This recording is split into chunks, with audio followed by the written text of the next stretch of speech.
Je n'aurais jamais cru qu'un jour, je tournerais le dos à celui que je considérais comme l'homme de ma vie, celui qui occupait la première place dans mon cœur. Même si d'autres hommes traversaient de ma vie et partageaient parfois mes nuits, lui, c'était différent. Je pensais qu'il serait toujours là. Mais tout a changé. Il a choisi sa foi plutôt que moi. Il a choisi ses convictions plutôt que l'argent. Il a choisi Dieu plutôt que la gloire. Franchement, qui fait un choix pareil aujourd'hui? Aujourd'hui, il n'est qu'un homme simple, loin de tout ce que j'imaginais pour nous. Et parfois, je me dis qu'il en paie le prix. Mais au fond, plus j'y pense, plus le doute s'installe en moi. Et si c'était moi qui avais fait fausse route? Et si mon amour n'avait pas été assez fort face à mes ambitions? Ou peut-être que j'étais simplement aveuglée par ce désir de réussir, de briller, de vivre une vie facile. On me surnomme Sonia. J'ai partagé ma vie avec un homme dont j'étais convaincue qu'il deviendrait une véritable icône de la musique dans notre pays. Tout semblait aligné pour lui, jusqu'à ce qu'un seul choix vienne tout bouleverser. Cet homme avait tout pour réussir, absolument tout. On lui avait même fait une promesse claire. Laisse tomber la pression des réseaux sociaux, on s'occupe de tout. On va investir pour te rendre visible. Tu vas percer, c'est sûr. Parce qu'aujourd'hui, ce n'est pas seulement le talent qui compte. Il faut des moyens, des structures, des gens puissants derrière toi pour propulser ton image, pour faire exploser tes vidéos. Mais malgré cette opportunité en or, il a refusé, sans hésiter. C'était un DJ incroyablement doué. Je pouvais passer des heures à le regarder manipuler son ordinateur, créer des sons, fusionner les rythmes. C'était fascinant. Et en plus de ça, il rappait. Et il rappait bien. Quand nos chemins se sont croisés, nous étions encore tous les deux étudiants. Mais lui, il avait déjà cette flamme, cette obsession de réussir, de briller, de devenir quelqu'un.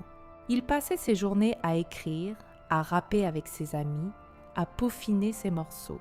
Et franchement, sa musique était incroyable, je ne mens pas. Je pouvais écouter ses sons en boucle sans jamais m'en lasser. Il se battait pour se faire une place. Et moi, j'étais là, dans l'ombre, à croire en lui plus que quiconque. Je l'ai soutenu comme j'ai pu. Je gérais ses réseaux, j'envoyais ses maquettes un peu partout. Mais ses démos, personne ne les écoutait. Les années passaient et on galérait encore et encore. Je l'ai vu sacrifier ses nuits, encore et encore, penché sur son ordinateur, à créer, à composer, à chercher le son parfait. Parfois, j'en avais marre. Je tremblais de froid et je lui demandais de venir dormir. Mais lui, il était ailleurs, complètement absorbé par son rêve. Et malgré tout, j'y croyais. Je savais qu'un jour, tout ça finirait par payer. On partageait tout, nos rêves, nos ambitions, nos espoirs. Il y a même eu des jours où on se couchait sans avoir mangé, parce que son ordinateur était en panne et qu'il fallait le réparer, ou parce qu'il devait acheter des données pour télécharger un nouveau logiciel. Je me souviens encore de ces mots. Bébé, ce logiciel-là, si je l'utilise sur ce son, ça va tout changer. Alors, on s'allongeait sur notre petit matelas dans ce minuscule appartement. On fixait le plafond et on imaginait notre futur. Un futur où tout serait différent, où on vivrait de sa musique, peut-être même à Los Angeles, aux côtés des plus grands. Et puis, un jour, tout a basculé. Oui, c'est arrivé. Quelqu'un avait téléchargé un de ses sons et l'avait contacté. Tout a commencé par un simple mail. On en envoyait tellement chaque jour, surtout à des labels indépendants américains. Alors au début, on n'y a pas cru. On pensait que c'était encore une arnaque, parce qu'on en avait déjà vu passer, des messages comme ça, toujours les mêmes phrases. Ton son est bon, mais si tu veux passer à la radio, il faut investir. Et derrière, il fallait payer. Encore et encore. C'est comme ça que beaucoup d'artistes se faisaient piéger. Alors, quand on a vu ce mail venant d'un label américain, on s'est regardé et on a douté. Pourquoi eux? Pourquoi s'intéresseraient-ils à un DJ inconnu? Mais ensuite, ils ont demandé un appel vidéo. Et là, tout est devenu réel. De vraies personnes, à l'autre bout du monde, nous parlaient en direct. Je n'arrivais pas à y croire.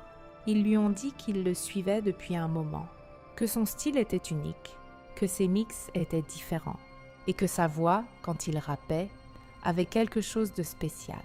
Et là, ils étaient prêts à tout. Ils voulaient le signer, pas juste collaborer. Non, le propulser, l'emmener jusqu'à Los Angeles, faire de lui une star internationale. C'était exactement ce pourquoi on avait prié pendant des années. Ils nous ont envoyé un pré-contrat. Et quand on l'a ouvert, on est resté sans voix. Les montants étaient irréels. Des avances énormes, des clauses sur plusieurs albums, des collaborations avec des noms déjà connus. La signature devait se faire sur place, aux États-Unis. Tout devenait concret, trop concret. Cette nuit-là, on a célébré comme jamais. On pensait que la souffrance était enfin derrière nous. Mais en réalité, ce n'était que le début. Les vraies discussions ont commencé après. Au début, je restais en retrait. Il parlait de choses complexes, profondes, qui me dépassaient. Puis, ils lui ont demandé de composer un morceau précis. Il leur a posé la question. « Quel genre de musique vous voulez ?» Ils lui ont donné un thème étrange, l'étoile du matin.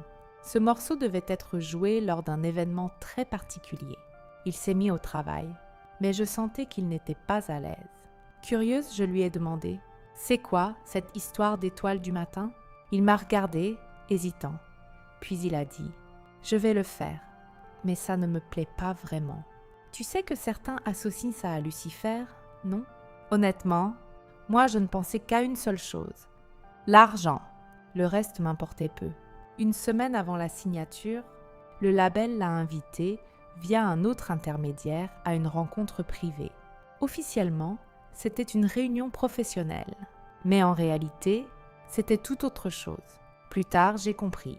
Ce n'était pas un simple rendez-vous, c'était une sorte de cérémonie. Ils lui ont expliqué que dans ce milieu, il existait des étapes à franchir, des preuves, des engagements. Selon eux, tous les grands noms y étaient passés. C'était, disait-il, le prix à payer pour entrer dans ce cercle. Mais cette fois, les choses sont devenues claires. On lui demandait de participer à un rituel, un acte symbolique, censé montrer son appartenance. Une épreuve qu'il devait traverser pour accéder au contrat final. Il a tenté de discuter, de négocier, mais leur réponse a été froide. S'il refusait, tout s'arrêtait. Sans cette étape, tout s'arrêtait. Pas de signature, pas de contrat, pas d'argent. Le pré-contrat ne servait qu'à préparer le terrain, les visas, les déplacements.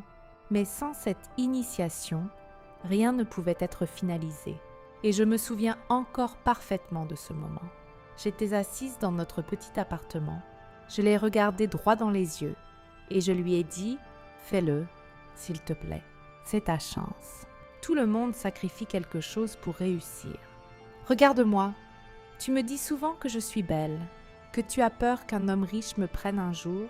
Alors deviens cet homme. Fais ce qu'il faut pour me garder. Je pensais le convaincre. Je pensais qu'il allait céder. Mais il m'a regardé calmement et il a dit « Non, peu importe ce qu'ils promettent, je ne peux pas faire ça. » Puis il a ajouté avec une voix grave « Je ne peux pas m'abaisser à ça. Tu te rends compte de ce que ça signifie? De ce que ça représente pour moi ?» Je n'arrivais pas à comprendre. Après tout ce qu'on avait traversé, les nuits sans manger, les jours à survivre avec presque rien, il était prêt à abandonner tout ça? Alors j'ai perdu patience. Je lui ai lancé « Donc tu préfères rester pauvre, c'est ça ?» Je l'ai supplié, encore, et dans un moment de désespoir, je lui ai même proposé quelque chose de fou. « Si c'est possible, laisse-moi le faire à ta place. Je le ferai pour toi, une seule fois.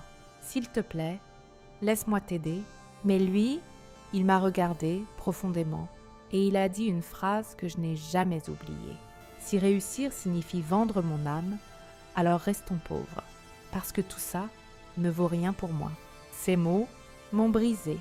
Alors cette nuit-là, je suis partie. J'ai fait mes valises et je l'ai quitté.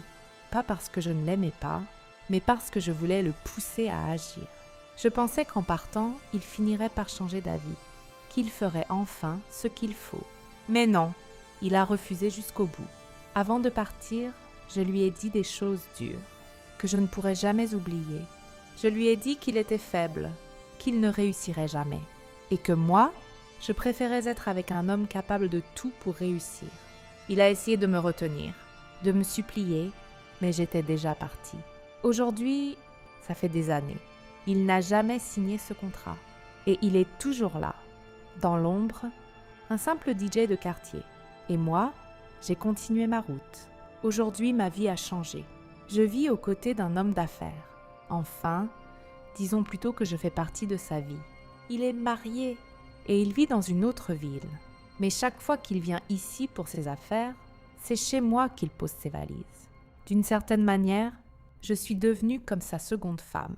Pas officiellement, mais presque. Voilà où j'en suis aujourd'hui. Mais vous savez ce qui me ronge au fond de moi? C'est de savoir qu'il était à un seul pas de tout réussir. Parfois, je vais voir son Instagram en cachette. Il ne publie pas souvent, mais quand il le fait, c'est toujours la même chose, la musique. Il n'a jamais abandonné. Il continue de se battre, malgré tout. Et moi, je me surprends encore à penser à lui, parce qu'au fond, il a été l'amour de ma vie. J'ai envie de lui écrire, de reprendre contact, mais une question me hante.